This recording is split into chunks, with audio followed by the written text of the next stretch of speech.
I never thought I'd be the guy to get blindsided like this. Honestly, I thought I had a decent handle on my life, even with everything going on. My wife, Lisa, and I had been together for over 10 years, married for 6. We had our ups and downs, sure, but I always believed we were solid, until I started noticing little things that just didn't add up. She'd start acting distant, more irritable, and sometimes she'd leave her phone on silent and hide it when I came into the room. At first, I brushed it off. Maybe she was stressed at work or just tired. But then she started canceling plans suddenly, saying she was too busy with her job or not feeling well, and I'd catch her lying about where she was going or who she was with. I should have seen the warning signs earlier, but I was caught up in my own fight. Diagnosed with cancer about a year ago, I was going through chemo, surgeries, and all the emotional and physical toll that comes with it. It was a rough ride, and honestly, I was mostly focused on surviving and trying to stay positive. Lisa, meanwhile, was supposed to be my rock, but her behavior started changing right when I needed her most. She'd go out later and later, return looking flustered or guilty, and I'd find lipstick on her collar or a strange scent on her clothes. Nothing huge yet, but enough to make me suspicious. One night, I was feeling particularly weak after treatment, lying on the couch with my laptop. I was scrolling through our shared bank account because I was trying to keep track of expenses, and I noticed something strange. A charge I didn't recognize, at a fancy hotel downtown on a night I knew she hadn't been home. I checked the date, and it was the same night she told me she was working late. My stomach just sank. How could she do this? How could she betray me when I was fighting for my life? That's when I started digging deeper, looking through her messages and social media. That's when I found the photos, naked selfies she'd sent to someone named Jake, my supposed best friend. The shock hit me like a punch in the gut.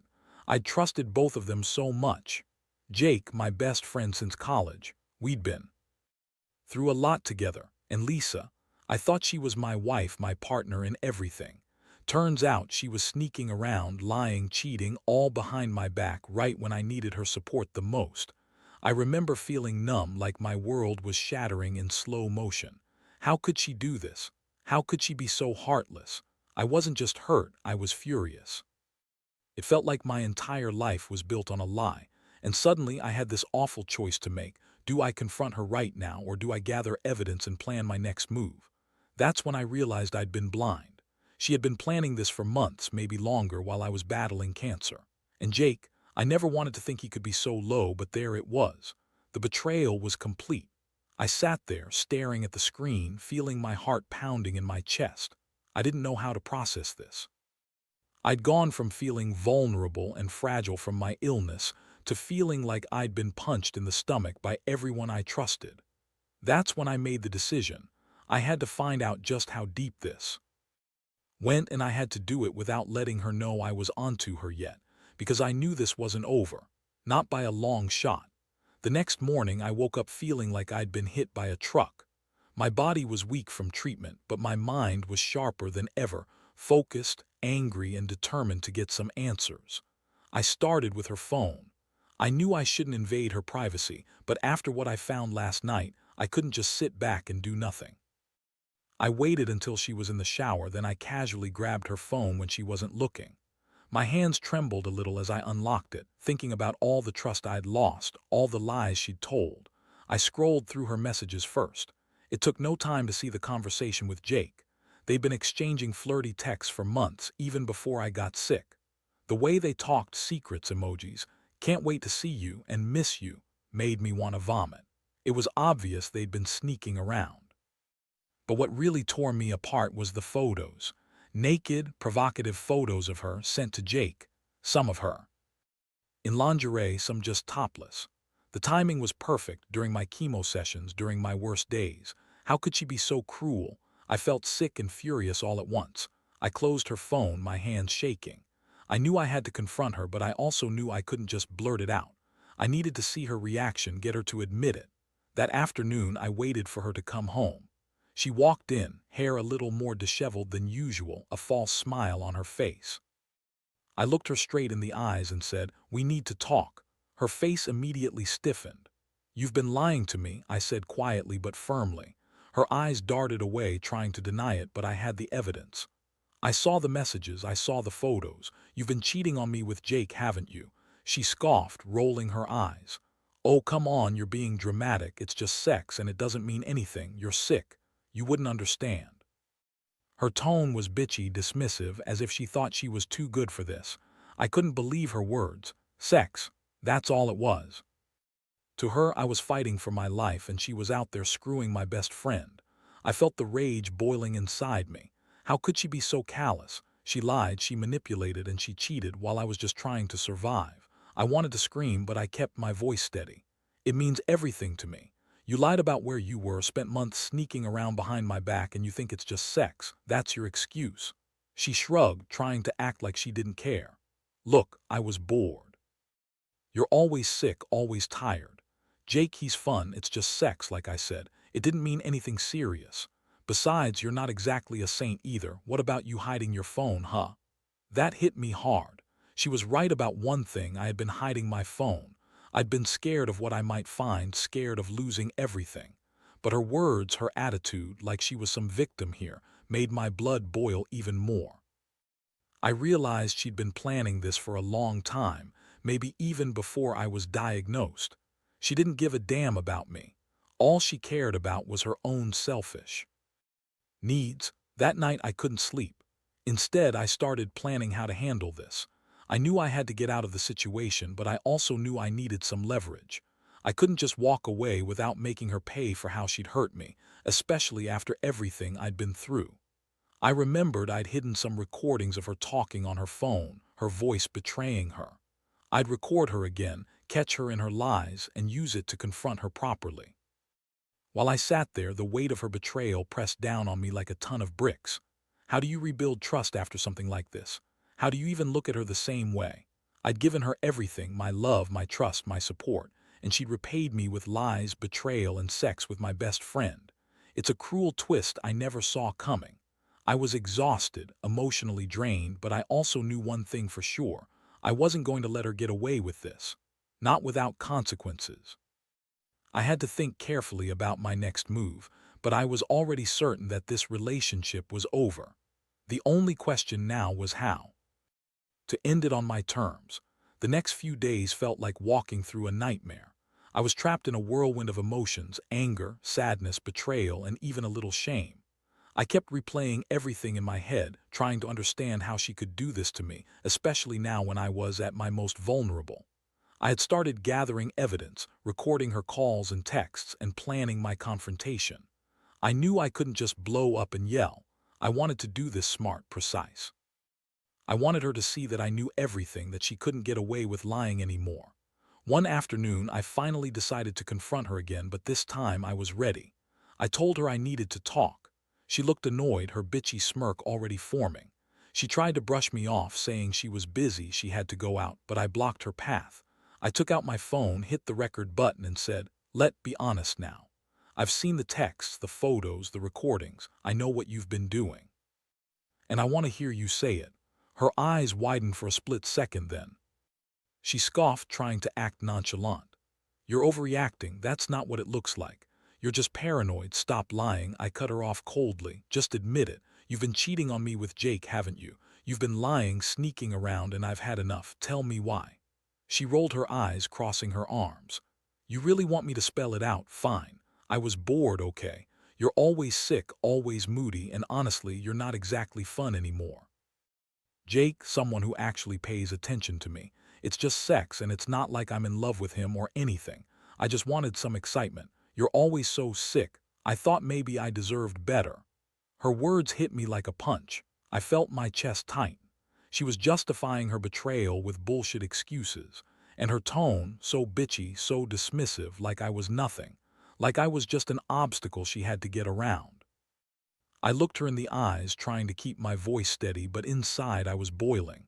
"You think sex makes it okay. You think that's all it was. While I was fighting for my life, you were out. They're screwing my best friend." She shrugged, a smug little grin on her face.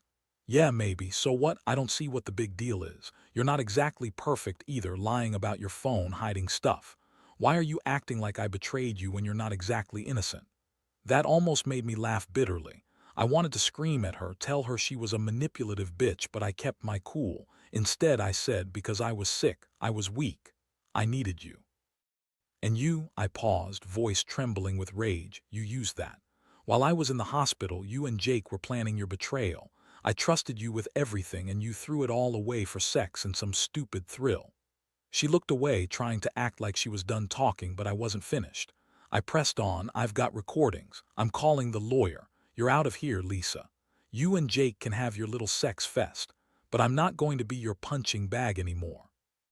I deserve better than a lying, cheating wife. Her face twisted into a sneer. Oh, poor little guy, you're so brave now, huh? Post-cancer, you think you're a hero. Yeah, you're not so tough, I don't care what you do. I've already moved on in my head. Jake's better than you anyway. Those words cut deeper than anything else. I felt my stomach churn. How could she be so callous, so heartless? I knew at that moment that this wasn't just about the affair anymore. It was about her complete lack of respect, her utter disregard for everything I'd been through. I realized I'd been living in a fantasy, pretending we were this perfect family, when she was secretly planning her escape behind my back. That night I sat alone in the dark, listening to the recordings I'd made. Her voice, so casual, so indifferent, like she was talking about groceries, not betrayal. I knew I had to make a decision. I couldn't keep pretending it was just a mistake or an episode of boredom. No, this was pure betrayal, cold and calculated. I was exhausted, physically and emotionally, but I also felt a flicker of clarity. I had to take control of this situation. I couldn't allow her to keep trampling all over me while I was already fighting to stay alive. The truth was out, and now I had to figure out the next steps to protect myself, my dignity, and whatever was left of my broken heart. The days that followed were the hardest I've ever experienced. Every moment was filled with a sick mix of anger and despair. I had confirmed what I suspected for months. My wife Lisa had been cheating on me with Jake, all while I was in the hospital, fighting for every breath. I felt like I'd been punched in the chest repeatedly. The betrayal cut so deep it was hard to breathe sometimes. I knew I needed to act, but I also needed a plan, something that would give me some sense of control after feeling so helpless for so long. I decided I couldn't stay in the house anymore, not while she was still there, acting like everything was normal. So I booked a hotel for a few days just to get some space. My plan was to figure out what I really wanted, whether to fight to save the marriage or to cut her out of my life completely.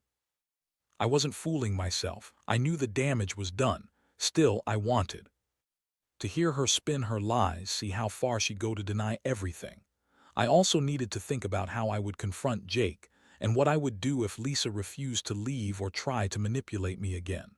While I was in that hotel room, I took stock of everything I had. The recordings, the texts, the photos, proof of her betrayal. I wasn't a confrontational person by nature, but this was different. I was tired of feeling like a victim. I wanted her to see that I wasn't going to be pushed around anymore. I kept replaying the moments when she lied with that bitchy, dismissive attitude. It made me furious, but I also felt a strange sense of clarity. I needed to do something that would make her regret what she'd done, something that would send a message. I was done being her doormat. I started reaching out to a lawyer just to see what my options were. I didn't want to make any rash moves, but I also knew I couldn't keep living in this chaos. My health was still fragile, but I was determined to stand up for myself. I also contacted a private investigator to verify some other details, just to make sure I had everything on paper. I didn't want her to manipulate her way out of this mess, not this time. I was done being the nice guy, the one who turns the other cheek. She needed to understand that her actions had consequences. Meanwhile, I kept thinking about how I got here. I was a good man, trying my best despite the cancer, and she was out there, lying, cheating, and pretending everything was fine. I felt a mixture of heartbreak and rage. I was so vulnerable, so raw from everything I'd been through, and she took advantage of that. It made me realize how important it is to trust your gut. I'd ignored all the signs for months, her secretive behavior, her dismissiveness, and now I was paying the price. I wished I'd seen it sooner, but I also knew some wounds can't be healed, only dealt with. That night, I sat on the hotel bed and looked at the recordings again. Her voice sounded so casual, so indifferent when she was justifying her cheating. I wondered how someone could be so cold, so manipulative. Did she really think she could just lie her way out of this? Her attitude made it clear she didn't care about me or what I'd been through. She was only interested in her own selfish needs. That realization stung worse than anything. It made me question everything I believed about us, about her. I also thought about Jake, my supposed best friend. I had trusted him like a brother, and now I found out he'd been sleeping with my wife for who knows how long. It's a sick feeling, knowing someone you gave your loyalty to was the one betraying you the most. I wondered if he ever really cared about me or if I was just some bump in the road to him. The betrayal cut so deep I couldn't even be mad at him anymore. I was just numb.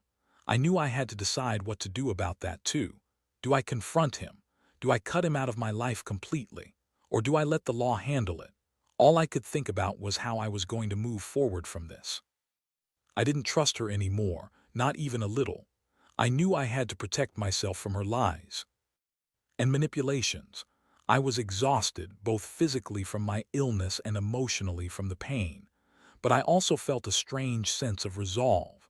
I wasn't going to let her get away with this. She thought she could just lie and cheat her way out of it, but I had proof, and I'd make sure she paid for her betrayal. This was my life, and I wasn't going to let her ruin it anymore. I had to find the strength to end this chapter and start healing, even if it meant losing everything I thought I knew about my marriage. The confrontation came sooner than I expected, but honestly, I'd been preparing for it for days. I was tired of hiding, tired of pretending I hadn't seen everything, and I finally decided I'd had enough of her bullshit. I told her to come over to the hotel, that I needed to talk face to face. She showed up with that typical bitchy smirk, like she thought she could wiggle her way out of this with some fancy excuses or false tears. But I wasn't having it. I laid out all the evidence, the texts, the photos, the recordings. I let her hear her own voice dismissing me, lying about Jake, trying to convince herself she was untouchable. And I saw the moment her smug attitude cracked. Her face turned pale, her eyes darted, and she started stammering. "You're overreacting," she said, trying to dismiss it all. "It's just sex. It doesn't mean anything. You're sick. You don't know what you want." Her voice was trembling, but she kept trying to shift the blame onto me, like I was the one at fault for catching her. That's when I snapped. "No, Lisa," I said, voice cold and steady. "You're the one who betrayed me while I was fighting for my life. While I was in chemo, you were out there screwing Jake and lying to my face. You think I don't see right through you. You think I don't see how little you care about what I've been through." Her eyes flashed with anger and she tried to play the victim, claiming I was just jealous or paranoid. But I wasn't buying it anymore. I told her I was done. Done pretending I was the fool in this relationship. I told her she could leave, and she looked at me with that bitchy sneer, as if she thought she was the one calling the shots. But I'd already made up my mind. "Get out," I said simply. "And don't come back. I don't want to see you again. I don't want to hear your lies. I'm done with your games." She looked furious, but she knew she was beaten. She stormed out, slamming the door behind her, and I sat there, exhausted, feeling every ounce of that pain and betrayal. The weight had lifted, but the emotional scars were deep. I didn't feel victorious. I felt broken, raw, and lost. But I also knew I was starting to take control again, even if it was just a small step. Over the next few days, I began the process of healing. I contacted the lawyer again, started the paperwork for divorce, and began removing her from my life entirely. It was painful to think about what I'd lost, especially considering everything I'd been through with cancer. But I realized I deserved better, someone who would stand by me, not betray me behind my back. I didn't want to be bitter or vengeful, but I knew I had to set boundaries. I had to protect myself from her lies and manipulations. The worst part is how much I trusted her, how much I believed in us. To have that shattered so completely, especially during my fight for survival, left me feeling more alone than ever. But with each day that passed, I felt a little stronger. I started focusing on myself, on my health, and on rebuilding my life from the wreckage she left behind. I learned that sometimes the greatest act of strength is walking away from someone who doesn't value you. And no matter what, I knew one thing for sure. I wouldn't let her betrayal define me. I'd survived cancer. I could survive this too. Looking back, I realize how much this whole experience changed me. It stripped away the false sense of security I had in my marriage, in my life, and in the people I trusted. The worst part was feeling so betrayed during the most vulnerable period of my life, fighting for my health, fighting for my future, only to find out that the person I loved and trusted the most was secretly tearing it all apart with Jake. That kind of betrayal hits deep, and it's not something you get over overnight. But I also learned something crucial: how to stand up for myself, how to recognize when someone is taking advantage of your kindness or your struggles, and how to walk away when that happens. I've come to see that true strength isn't about hiding pain or pretending everything's okay. It's about facing reality, accepting what's broken, and having the courage to rebuild. Since the separation, I've focused on my health, my work, and reconnecting with friends and family who genuinely care. I've learned to trust my instincts again, and to remember that I don't need someone's validation to feel whole. The scars from this experience will stay with me, but they also serve as a reminder that I survived something brutal and came out the other side. I don't wish this pain on anyone, but if there's one thing I want people to take from my story, it's this: don't ignore the signs. Don't stay in a relationship where you're being lied to or betrayed, especially when you're vulnerable and fighting for your life. You deserve respect, honesty, and someone who truly cares. As for Lisa and Jake, I've cut them out entirely. I do need that kind of toxicity in my life anymore. I've realized that some betrayals are so profound they leave no room for reconciliation. Instead, I focus on healing and moving forward, understanding that life is too short to hold onto pain and anger. Forgiveness isn't about them. It's about freeing myself from their hold. So here I am, stronger than I was a few months ago, still healing but no longer broken. If I could give advice to anyone in a similar situation, it's this: trust your gut, listen to your instincts, and don't be afraid to walk away. Sometimes, the greatest act of love you can give yourself is to cut out the people who don't deserve your trust. Because in the end, your happiness and well-being come first. And no betrayal, no matter how deep, can take that away from you if you're willing to fight for it.